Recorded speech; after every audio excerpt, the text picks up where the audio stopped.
안녕하세요. 박승래 변호사입니다. 소송 사기를 당하지 않으려면 무조건 두 가지를 점검하세요. 두 가지를 점검하지 않으면 판사님이 상대방 말에 속아 넘어가서 패소할 수 있습니다.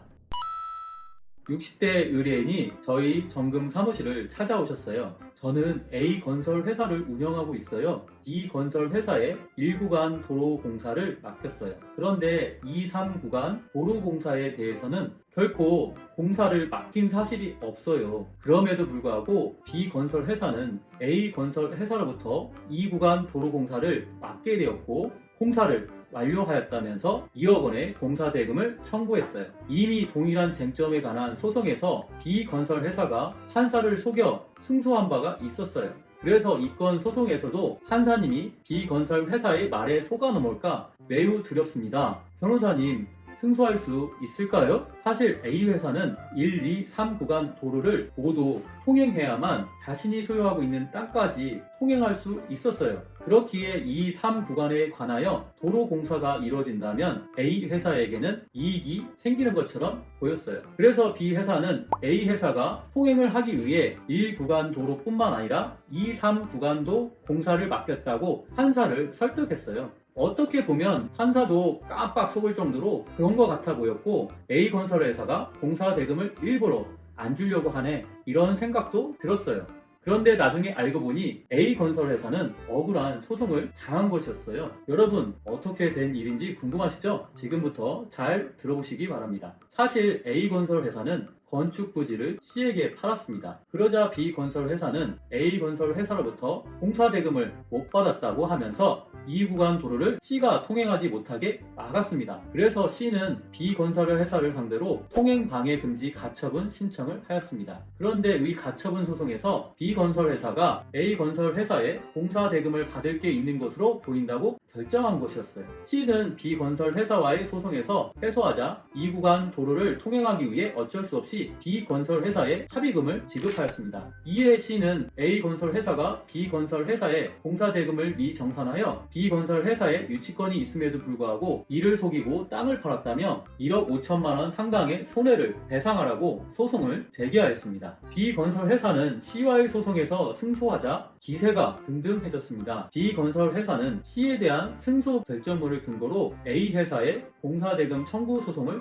제기한 것입니다. A건설회사는 자칫하면 3억 5천만 원 상당의 피해를 입을까봐 시비 우려가 되었습니다. 저는 의뢰인과 미팅을 하면서 위 결정을 뒤집을 만한 근거를 찾기 시작했습니다. 그리고 결국 해결 방법을 찾았습니다. 제가 어떻게 해결하였을까요? 첫 번째, 2구간 도로는 D 업체가 B건설 회사에 맡긴 것을 밝혀냈습니다. 1구간 도로와 달리 2, 3구간 도로에 대해서는 다른 방법으로 정산을 하기로 한 것이죠. 즉 1구간은 1구간 도로를 이용하는 여러 업체들이 똑같이 나누기로 하였고 A건설 회사 역시 분담하였습니다. 그런데 2, 3구간 도로공사는 그 각 구간의 도로 앞에 건축 부지를 가지는 업체가 부담하기로 하였음을 판사님께 잘 설명하였습니다. 즉 이 구간 도로는 D 업체의 건축 부지 앞에 있는 것이었기에 D 업체가 B건설 회사에 맡긴 것임을 밝혀냈습니다. 그런데 B건설 회사는 1구간 도로공사와 동일하게 A건설 회사와 D 업체가 2구간 도로공사를 분담하기로 하였다고 거짓말하였습니다. 두 번째, 3구간 도로는 A건설 회사와 B건설 회사 간에 공사 계약에 관한 협의를 하였으나 계약 금액에 관한 현저한 차이 때문에 공사 계약이 결렬된 사실을 밝혀냈습니다. 3구간 도로는 A건설 회사의 건축 부지 앞에 있었습니다. 사실 A건설 회사는 건물 신축 공사와 함께 그 건축 부지 앞에 3구간 도로 공사를 함께 B건설 회사에 맡기려고 하였습니다. 그런데 B건설 회사가 너무나 과도한 공사 금액을 요구하여 합의에 이르지 못한 것이었습니다. 이후 A건설 회사는 C에게 건축 부지를 매도하였습니다. C는 이 건설 회사에 건축 공사 및 그 앞에 3구간 도로 공사를 맡겼습니다. 그런데 B건설 회사는 A건설 회사가 구도로 공사를 맡기면서 공사 완료 후에 공사 대금을 정산하기로 하였다고 거짓말하였습니다. 저는 이러한 사실관계를 정리하여 증거와 함께 제출하였습니다. 소송 사기를 당하지 않기 위한 핵심 내용을 정리하자면 첫째, 상대방의 주장과 대립되는 나의 주장을 잘 정리하는 것입니다. 상대방이 거짓이라고만 해서는 안 되고 나의 주장이 정확히 무엇인지를 명확하게 밝혀야 하고 그 그 주장은 설득력이 있어야 합니다. 즉 A건설 회사의 핵심 주장 두 가지는 다음과 같습니다. 첫 번째, 이 구간 도로공사는 A건설 회사가 아닌 B 업체가 맡긴 것입니다. 둘째, 3구간 도로공사에 관한 계약은 결렬되었다는 것입니다.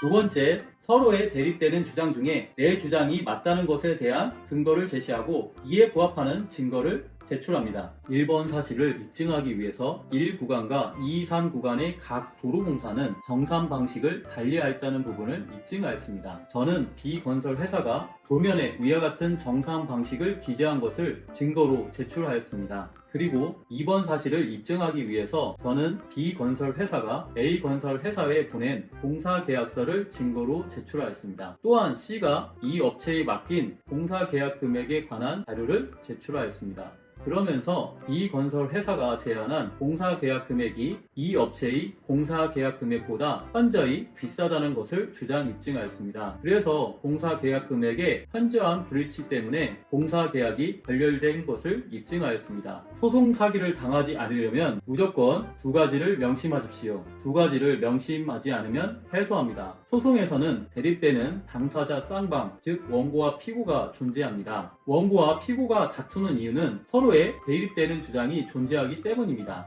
나와 상대방의 주장은 양립이 불가능합니다. 즉, 둘 중 하나는 거짓말을 하는 것입니다. 내 주장은 무엇이고 상대방의 주장과 어떻게 다른지를 명확하게 제시하고 내 주장이 맞다는 근거와 이에 들어맞는 증거를 제출해야 승소할 수 있습니다. 더욱이 관련된 소송에서 상대방의 주장에 속아서 판사가 사실과 다르게 판단하였다면 관련 소송의 판결 결과를 뒤집을 수 있는 근거와 증거를 명확하게 제시해야 할 것입니다. 지금까지 30분 내의 상담으로 친절하게 정확한 솔루션을 제공하는 박순배 변호사였습니다. 도움이 되는 영상을 더 보고 싶으시면 구독과 좋아요 부탁드립니다. 감사합니다.